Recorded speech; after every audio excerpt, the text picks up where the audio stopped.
مسلم کتاب اللباس باب النساء سے یہ روایت لی گئی ہے۔ حضرت ابو ہریرہ رضی اللہ تعالی عنہ بیان کرتے ہیں کہ حضرت صلی اللہ علیہ وسلم نے فرمایا، دوزخیوں کے دو گروہ ایسے ہیں کہ ان جیسا میں نے کسی گروہ کو نہیں دیکھا۔ حضرت صلی اللہ علیہ وسلم نے فرمایا کہ دوزخیوں کے یعنی جہنمیوں کے دو گروہ ایسے ہیں کہ ان جیسا میں نے کسی گروہ کو نہیں دیکھا۔ ایک وہ جن کے پاس بیل کی دوؤں کی طرح کوڑے ہوتے ہیں جن سے وہ لوگوں کو مارتے ہیں،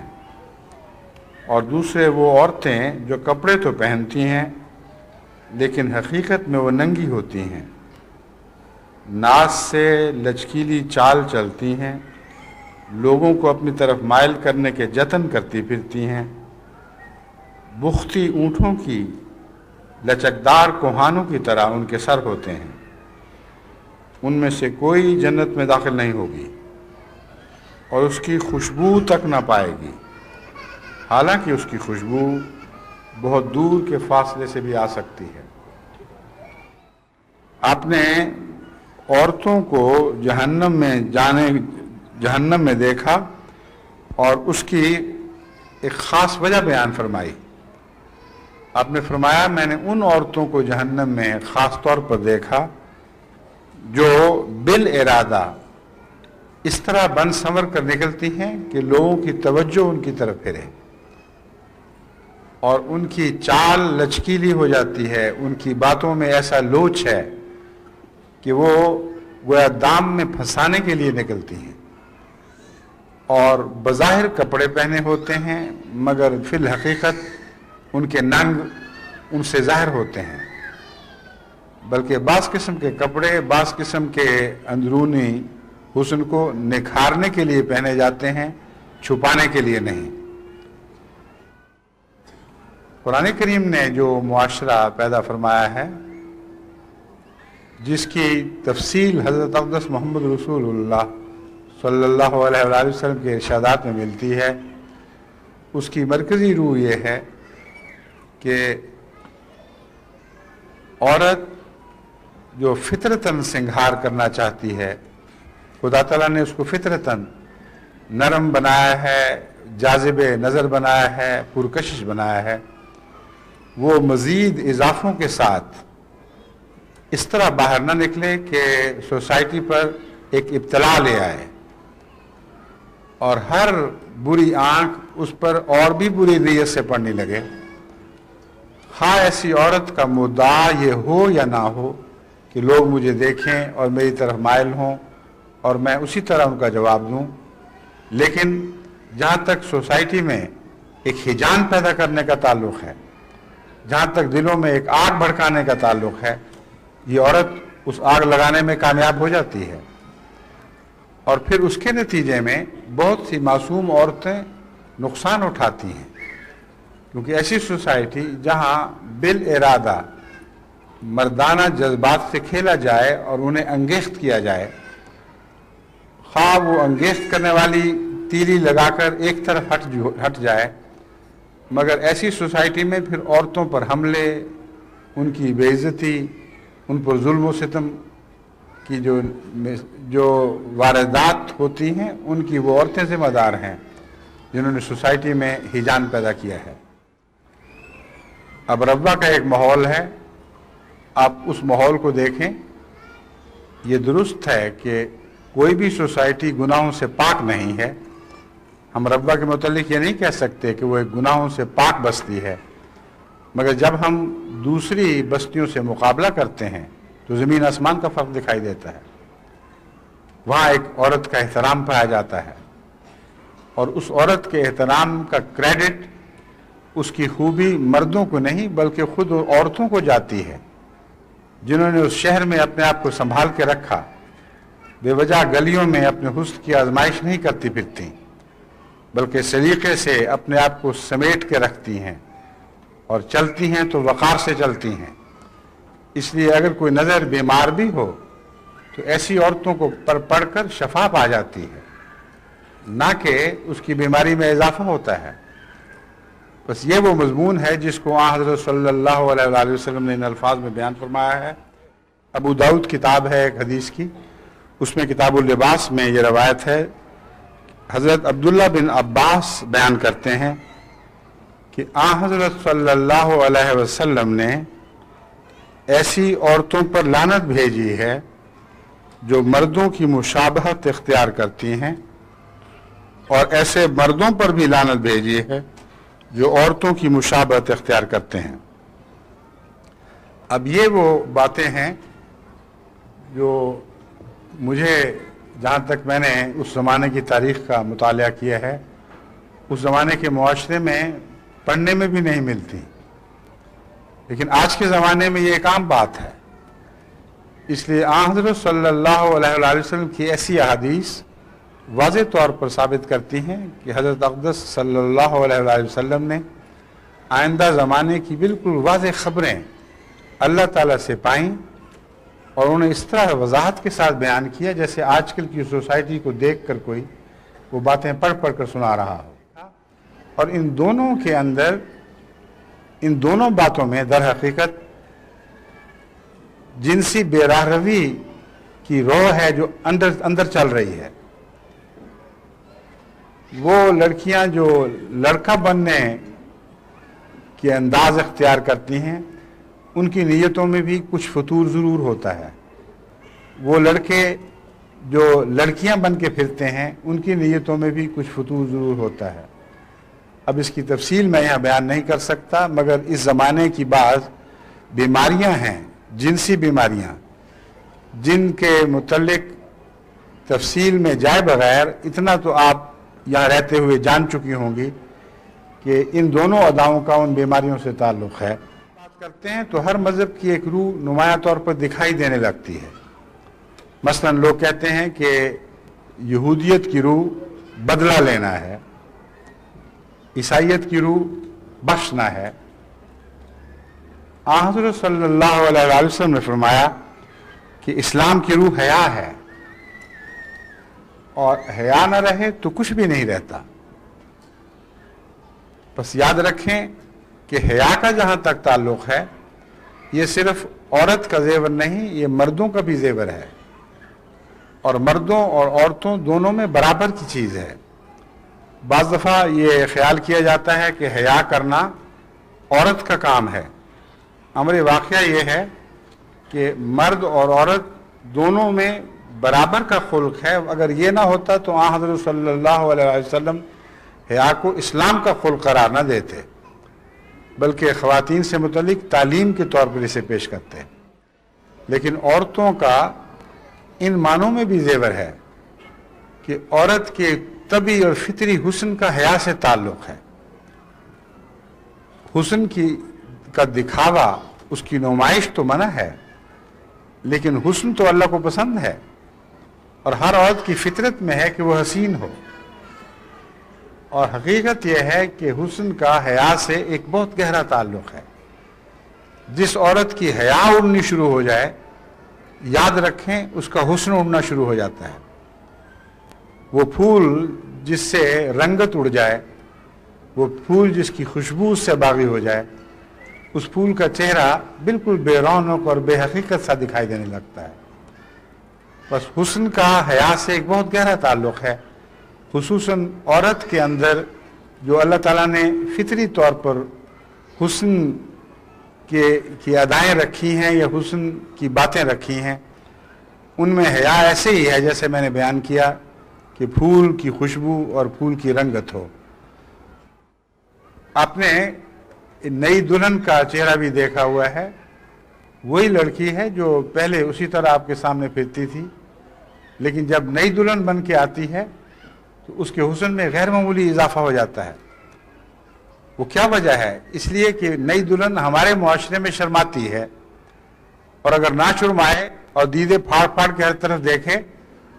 تو کسی کو بھی اس کا چہرہ پسند نہیں آتا۔ اس لیے حیا کا اس سے بہت گہرا تعلق ہے۔ ابو مسعود حضرت صلی اللہ علیہ وسلم سے روایت فرماتے ہیں، بخاری کتاب الادب سے روایت لی گئی ہے کہ سابقہ انبیاء کے حکیمانہ اقوال میں سے جو لوگوں تک پہنچتے رہے۔ ایک یہ ہے کہ جب حیا اٹھ جائے تو پھر انسان جو چاہے کرتا پھرے۔ الفاظ یہ ہیں، اذ لم تستحی فاصنع ما شئت، جس کا مطلب یہ ہے کہ اکثر گناہوں کا ارتکاب بے حیائی کے نتیجے میں ہوتا ہے۔ امر واقعہ یہ ہے کہ اس پہلو پر انسان بہت کم نظر کرتا ہے کہ ہر گناہ کا آغاز بے حیائی سے ہوتا ہے اور حیا توڑ کر گناہ کرنا پڑتا ہے۔ پہلی دفعہ اگر کوئی بچہ چوری کرے تو چوری سے بھی اس کو حیا آتی ہے، اگر کوئی پہلی بار جھوٹ بولے تو جھوٹ سے بھی اس کو حیا آتی ہے، بدتمیزی کرے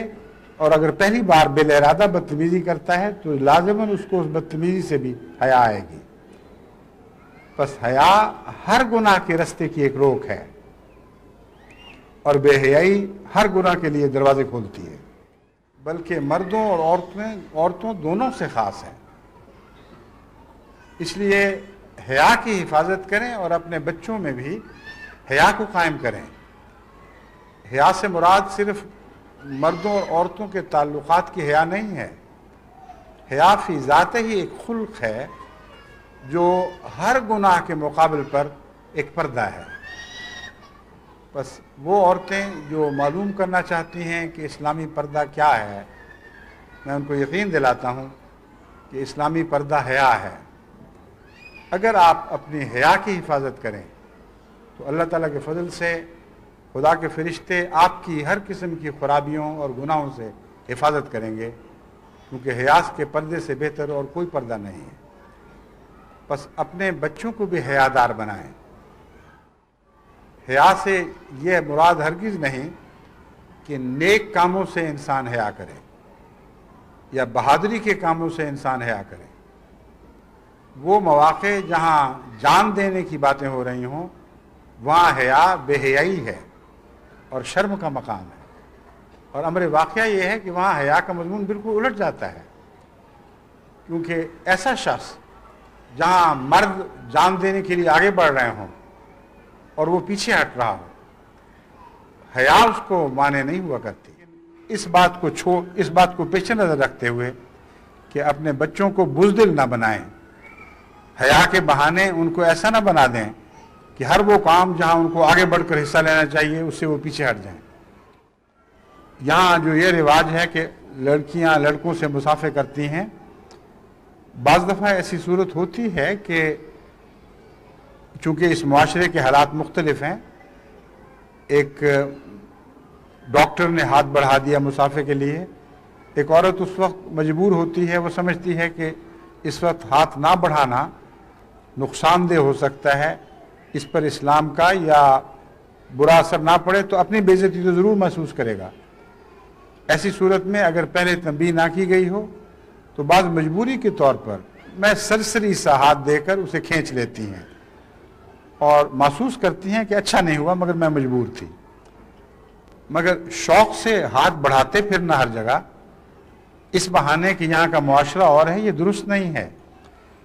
یہ آپ کی سوسائٹی کو لازماً بے حیا بنا دے گا۔ معاشرے کے نام پر نہ آپ کو وہ حدیں تجاوز کرنے کا حق ہے، نہ ان کا حق ہے کہ آپ کی حدیں توڑیں، اور حیا ان حدود میں سے ایک حد ہے۔ ہر وہ معاشرتی عادت، ہر وہ تمدن جو انسان کو بے حیا بناتا ہو وہ مرد کے لیے بھی مہلک ہے اور عورت کے لیے بھی مہلک ہے اور ساری قوم کے لیے بھی مہلک ہے، کیونکہ جتنے گناہ پنپ رہے ہیں یہ بے حیائی کے نتیجے میں پنپ رہے ہیں۔ جب اس قسم کی تعلیم دی جاتی ہے تو بعض بچیاں جو اب تک کسی حد تک آزادی کے ماحول میں نکل چکی ہوتی ہیں ان پر اس قسم کی تقاریر اور اس قسم کے درس بہت گراں گزرتے ہیں، بہت بوجھل محسوس کرتی ہیں۔ اگر وہ بال خاص انداز کے کٹائے ہوئے ہیں تو مجلس میں بیٹھی اپنے آپ کو اجنبی سے محسوس کرتی ہیں کہ کس مصیبت میں پھنس گئیں، اگر ہمیں پتہ ہوتا کہ یہ باتیں ہونی ہیں تو ہم آتی ہی نہ یہاں۔ جن عورتوں کو بعض اور قسم کے سنگھار پٹار کی عادت پڑ چکی ہوتی ہے، دکھاوے کی عادت پڑ چکی ہے، اپنے جسم کی نمائش کی عادت پڑ چکی ہے، ان پر بھی یہ باتیں بہت گران گزرتی ہیں اور بڑی مصیبت سے دم ساتھ کر وہ یہ وقت کاٹتی ہیں، اور اس وجہ سے آپ کے دل میں گھٹن محسوس ہوتی ہے کہ کون اس مصیبت میں پڑے۔ لیکن اگر آپ اس تعلیم کو اپنا لیں تو یاد رکھیں صحیح سکون، سچی جنت اس کے نتیجے میں نصیب ہوگی۔ تصور تو کریں کہ آپ کے مرد آپ کے معاملے میں کلیتاً مطمئن ہوں اور آپ اپنے مردوں کے متعلق کلیتاً مطمئن ہوں،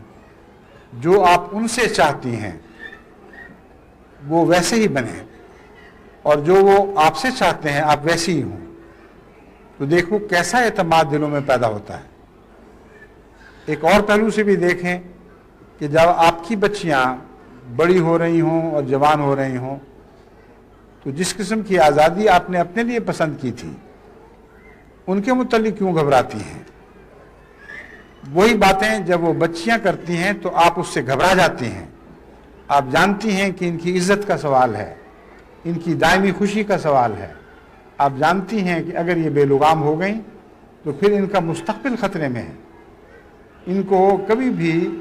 چین اور سکون کی گھریلو زندگی نصیب نہیں ہو سکے گی، یہ ہمیشہ دوڑتی پھریں گی، ان کے خامند ہمیشہ ان سے بے اعتمادی کریں گے، نہ ان کو اپنے خامدوں پر اعتماد رہے گا نہ ان کے خامدوں کو ان پر اعتماد رہے گا، اور یہ گھر جنت نشان نہیں رہے گا بلکہ ایک ایسا جہنم کا نمونہ بنے گا جہاں نہ عورت کو لطف آئے گا نہ مرد کو لطف آئے گا، دونوں گھر سے ٹکرا کر باہر بھاگیں گے اور اپنی اپنی لذتوں کو باہر تلاش کریں گے۔